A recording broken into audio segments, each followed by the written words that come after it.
everybody. I'm Cortney, CEO of LUmkA, and today we are here with Bailey Scieszka, who is this amazing artist that I found on Instagram, actually, while I was scrolling, and I was so intrigued by her work. And she plays with a lot of medium and has a really amazing alter ego, which I'm really excited to talk to you about. Do you want to introduce yourself?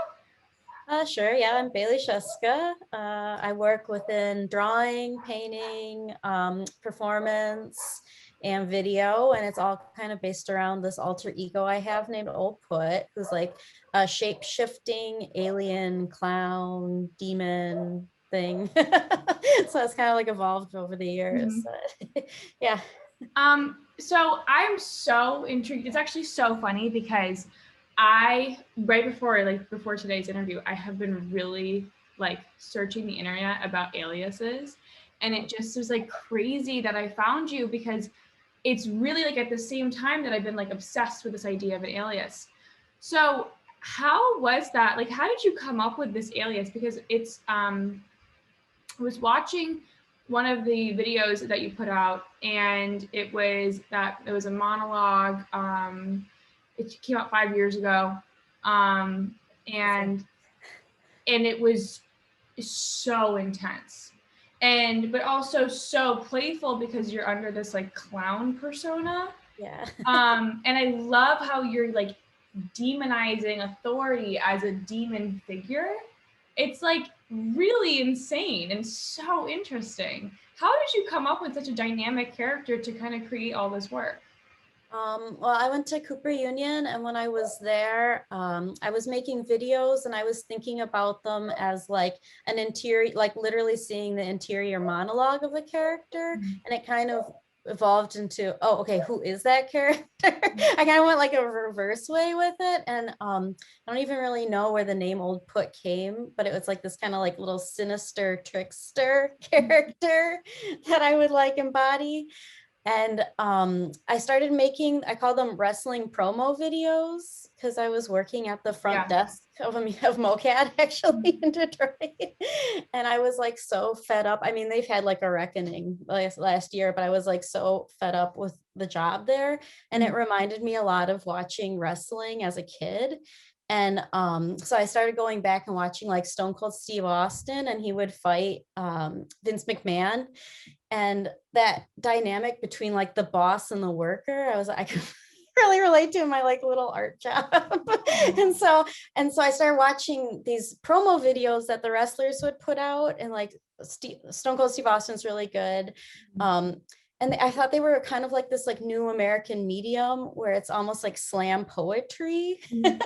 And so I started writing my own kind of diatribe wrestling promo videos as Old Put, kind of thinking about my boss and that kind of dynamic of feeling really downtrodden. And I like the wrestling promo videos because they're always talking about their dreams and fighting for their dreams. And I thought that was really relatable and super American.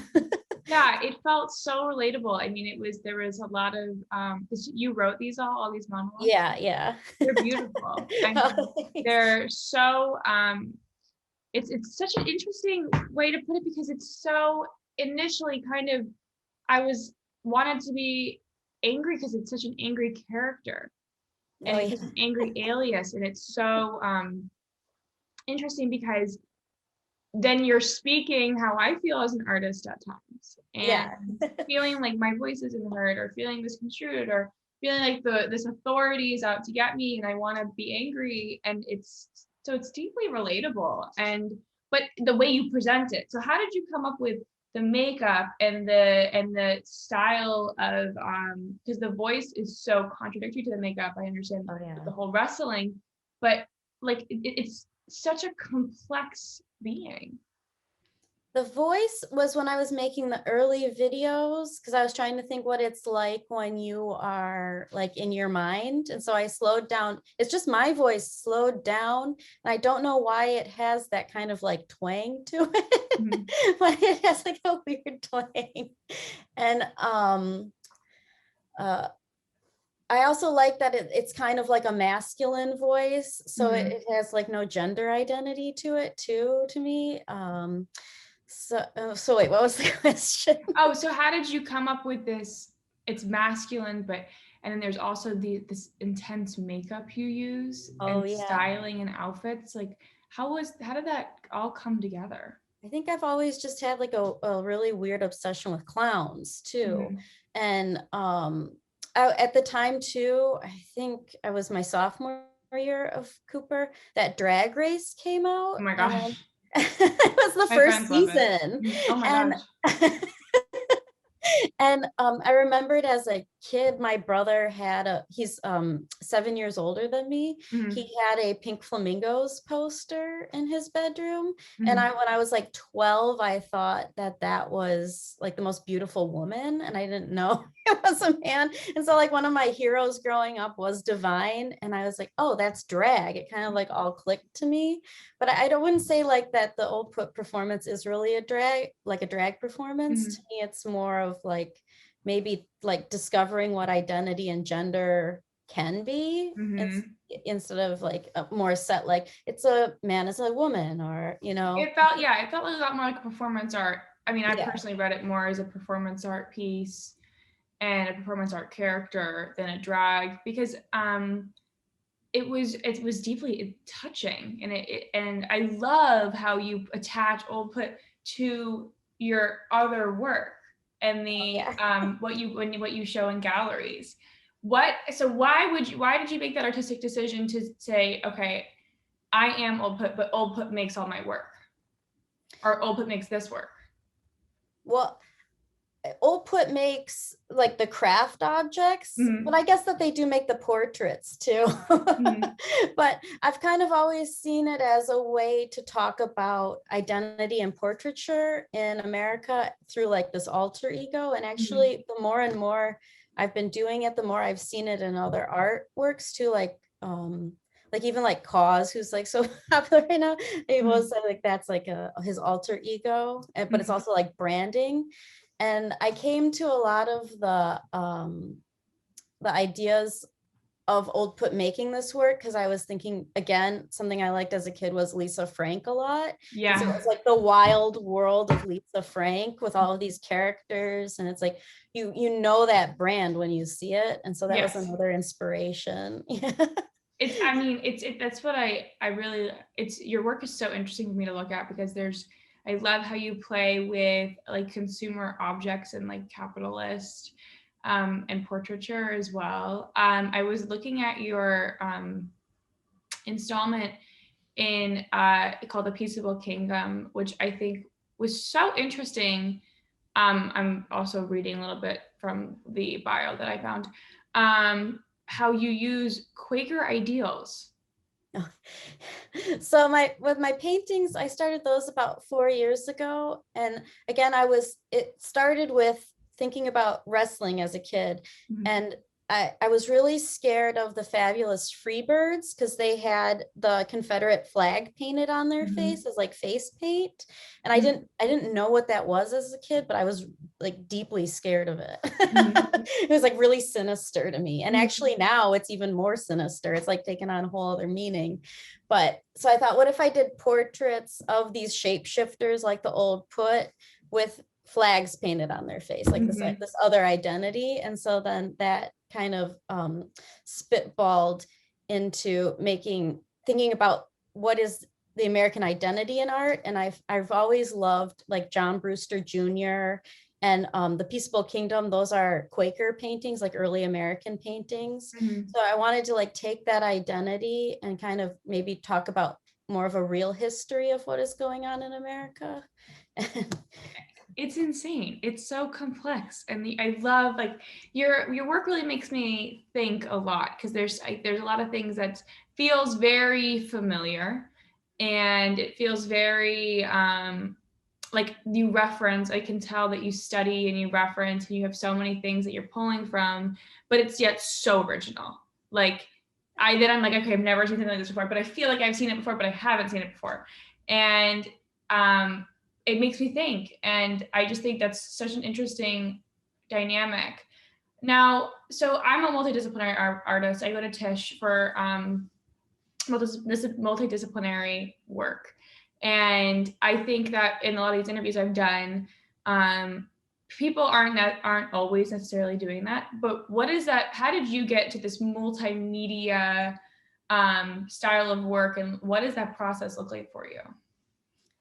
I think because I went to school that didn't have majors, I always felt like I could bring whatever I wanted, whatever I was making, and it wasn't a huge deal. And so my basis, my educational basis had been, what is the reason that you're making this object? So I've never felt like I had to be in a medium. It was more about like what the conceptual reason for using that medium is. So that's why I've never felt like it really mattered.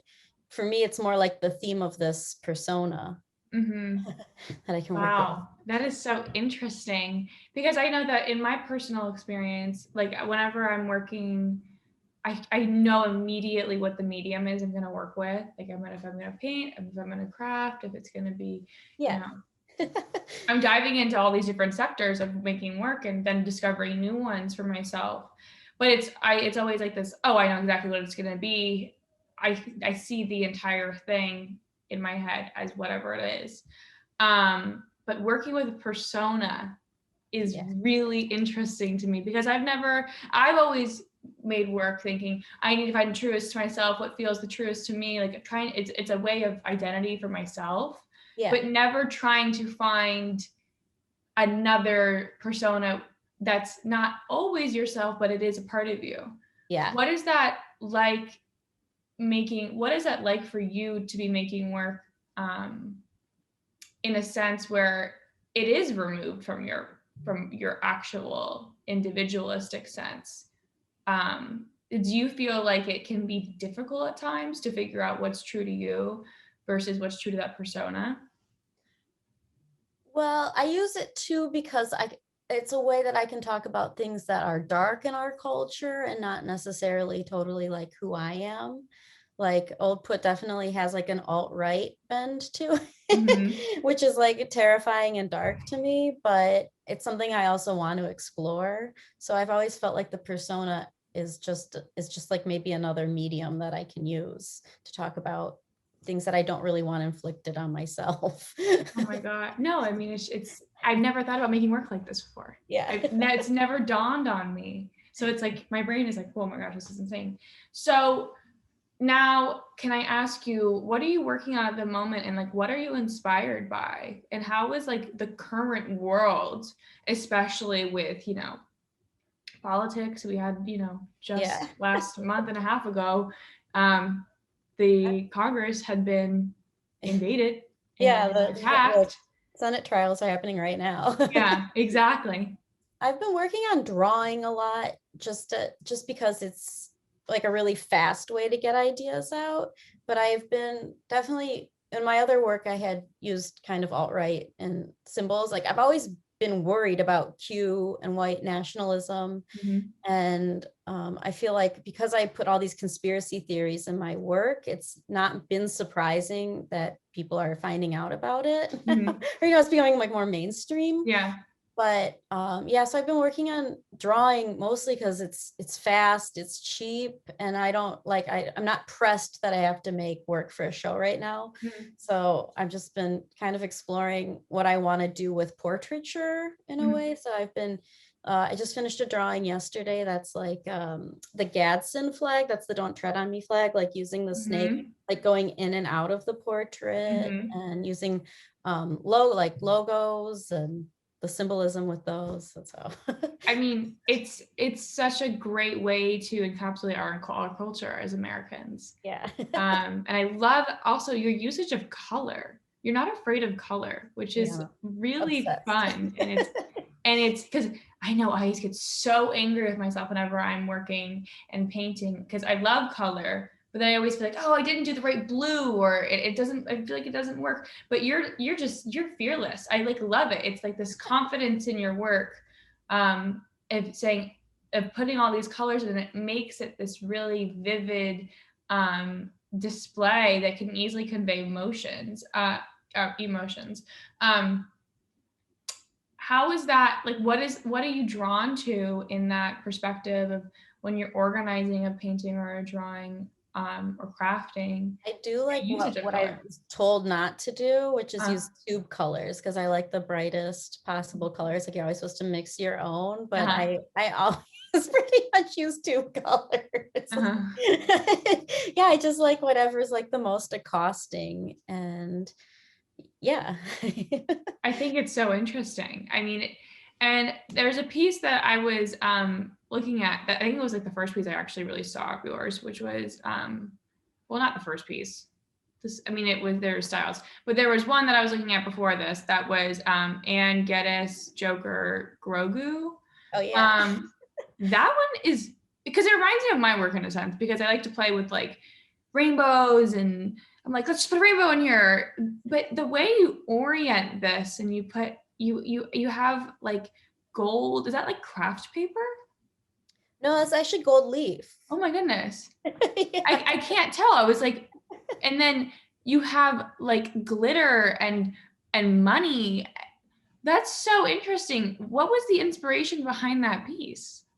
Well, I started using the gold like when I first started those paintings in 2016, because I had learned that when you gold leaf frames, it's red underneath. And I thought that was like a really beautiful kind of symbol of our time, that there's like this like violent red blood color, and you're trying to cover it up with something gold, and you're not even really, it's not even like gold all the way through, it's just a top coat. And so I kind of thought of like the Trump brand in that way. And then I Wow. started thinking like, well, the gold is so expensive, I wonder like what it would be like to rip up money with it too. And I use like a combo of like real money and fake money, because I like seeing it.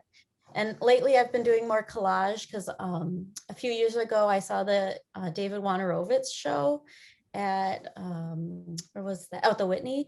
And Yeah. I really liked how he used collage in that, because they were like, I don't know, he could get a lot of ideas in this melange of images. And so I've kind of been going towards that. And yeah, I was thinking about American culture, like Anne Geddes was so popular. And to me, they're kind of like weird and sinister because they're babies Yeah. dressed as things. And then Grogu is like the baby Yoda who's been so popular. Oh my gosh. Yeah. One of my really good friends has that. I was like, what if I just combine all these things? It's kind of weird. It's kind of sinister. And then I like using the rainbow and using all those kinds of like charged colors, because it's like a pride thing. And I just think it's interesting that all these things are symbols now. Yeah. Yeah. It makes me wonder, like, what are you, it seems like do you just feel like you absorb your influences just living through culture, and like, how do you, I mean, it makes me just wonder so much about your thought process in symbolism, but because it's so current, like, do you have special influences that have, kept as a child, I guess, or as an artist now? Are people either modern or old works that continue to inspire you to create in this sense? Or is it, because like I know I get inspired just by scrolling through Instagram. I'm like, oh my gosh, I see this, I want this. And what does that look like for you? Yeah, it has changed a lot. Like I said, like with when I started doing conspiracy theories kind of in the paintings, that was totally like the fringe culture, like, and then it's slowly become mainstream. So it's kind of like trying to figure out like what the zeitgeist of the country is. I definitely like keep notebooks every day, and I'll write things I'm thinking about down, or things that are coming up a lot, like Grogu. Like I'd never seen the Star Wars before that, and so I've watched them all. I love that. I loved that. That was amazing. It's like that, like I was showing my friend Charlie, who works with me, your account, and he was like, oh my gosh, this is amazing. She literally wrote down every Star Wars movie and she just watched them all. I was like, it's amazing. Yeah. I never seen them. Yeah, so it's so fun. Kind of like funny. Mining culture. Yeah. I think that also makes it we're kind of like in a postmodern era. And so like, what do you do? And so I've always been trying to think like how you rearrange all of these references that makes your work postmodern, like how do you make it fresh? Mm-hmm. Yeah, that's always a great, I always feel like the same way. Is like, what do we do now? Yeah. Like, people have already kind of done everything crazy. Like, what do we do now? Like, how do I make this new and different and something that someone has never seen before? Or it's like relevant. Yeah. Or relevant. That's a good way of putting it. Now, talk about relevant. You are like all over the world. I was reading how, like, just from a person who aspires to be like that, how was that process for you of growing yourself as an artist to be, intercontinental? Well, it was kind of happenstance through Instagram. And so I always tell like young artists when I visit like schools and stuff, like a lot of younger artists I've met don't even have Instagram, but I've really used it to my advantage in that way. But just somebody had seen my work in Zurich, and his name's Mitchell Anderson, and he gave me my first show. I think it was like 2015, so like about 5 years ago. And really it just kind of started networking through that, and I really owe a lot to him. Yeah, that's Maria crazy. Bernheim, so yeah, that's crazy. I mean, I love Instagram so much. I feel like that's how I use it for LUmkA as well. It's like we have a website and I have like, all these other things, but Instagram is like, I feel like it's like for some reason the center of my universe. It's been the only like, it's like the best tool, I think, if you really want to like get your work shown or So you mentioned earlier that you're not preparing for a show.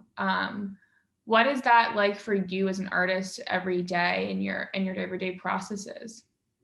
It's been different because I've usually had these like deadlines hanging over my head. And for now, I can just like do a breather. But I also always have these like little projects I'm working on, like those promo videos. I always like to make those.